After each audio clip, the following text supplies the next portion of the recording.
আসসালামু আলাইকুম এভরিওয়ান। আমার জানি রেডি হওয়া শেষই হচ্ছে না, যদিও রেডি হয়েছি তো একটু ঢং করা বাকি ছিল। এতদিন তো ঢং করেছি, আপনাদের কাউকে দেখাইনি। এখন তো আমার ঢং আপনাদের দেখতেই হবে, দেখতে না চাইলেও দেখতেই হবে, কারণ সবার তো ঢং আমি দেখি। মোবাইল অন করি মানেই সবার ঢং দেখি, আবার সেই ঢঙে লাইক কমেন্টও করি। সেম আপনারাও আমাকে করবেন। এই যে মা ছেলে সেই ঢং দিলাম, দেওয়ার পরে এই যে ঘড়ি পড়ার প্রতিযোগিতা চলতেছে, বলতেছি কে আগে পড়তে পারে। আর শেষমেশ দুজনে একসাথেই পড়ে ফেললাম। এই হচ্ছে আমাদের ঢং। ঢং শেষ করে আমরা বেরোবো, বেশি এক্সাইটেড, 1 মাস কোথাও বের হতে পারি নাই। আর আমি মূলত বেরোচ্ছি আমার ছেলের জন্যে। আর আমি হচ্ছে ঢং করতে করতে একটু গান গাচ্ছিলাম।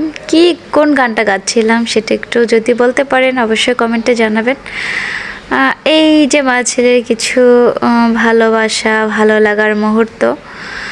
যেহেতু আমরা দুজন এখন দুজনের দুঃখ কষ্ট ভালো লাগা সব কিছুই শেয়ার করে চলি। আমাদের ভিডিও কার কার ভালো লাগে অবশ্যই কমেন্টে জানাবেন।